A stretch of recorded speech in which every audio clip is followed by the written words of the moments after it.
Hey everybody, John Huber here, Maryland K-12. I want to talk a little bit about attendance, kind of go into it in a little depth.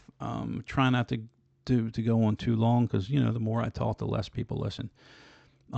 If you like what you hear, please like or subscribe. Anyway, very quickly, the Baltimore Sun came out with an article, and they're talking about that the state is now they put together this committee, and they want to reduce chronic absenteeism by 15% in 3 years.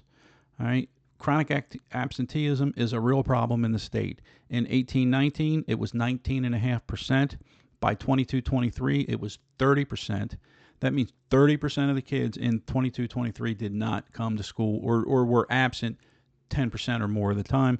And in 23-24, which is the last year that has that available, it crept back down to, or it improved a little bit down to 26.7 chronically absent. Baltimore City had 49% of their kids chronically absent. What? So what is the deal? Here's how I see it.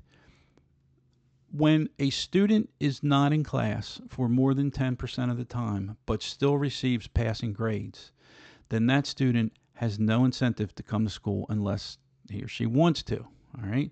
If you look at the promotion rates, okay, now a lot of people don't know what it doesn't mean like promoting from high school. Okay, it means like being promoted, like a accumulation of grade 3 to grade 4, etc. Just about every jurisdiction is in the upper 90s. Baltimore City, for example, 94% promotion. Okay, so half of their kids are chronically absent, yet 94% are being promoted to the next grade. Where's the incentive for kids to come to school? So why is that? And I'll tell you why. Because what happens, because all the kids now, as you know, just about all the curriculum is online. Kids go to school, they go online, they do what they need to do, they close their computer, and they go home. So so now if they're absent, they can just sit home. The days of like sending someone around to collect up go in and pick up Johnny's makeup work and bring it home.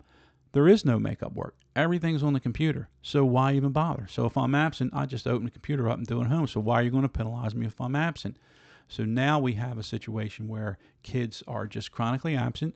They just go on their computer and they do what the work that needs to be done, and they turned it in. Now, teachers, over the years, it's been my experience that teachers have tried to combat that by not accepting it. They say, well, this was an unexcused absence. I can't accept your work.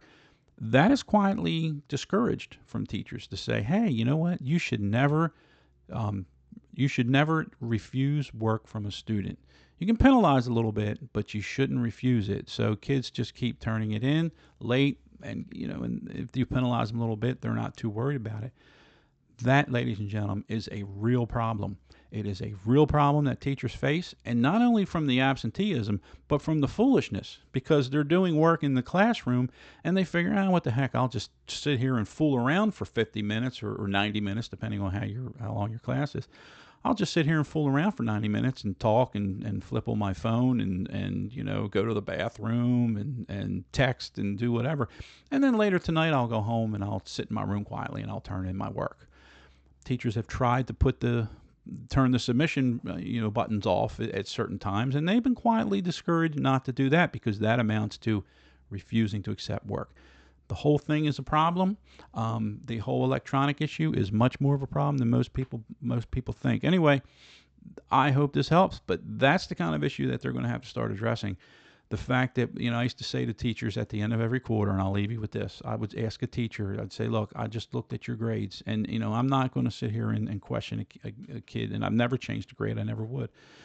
I'm not going to question your authority on terms of giving a grade. But if a kid in a quarter, which has 45 days, has missed 20 days, and you're giving them a B, how can that be?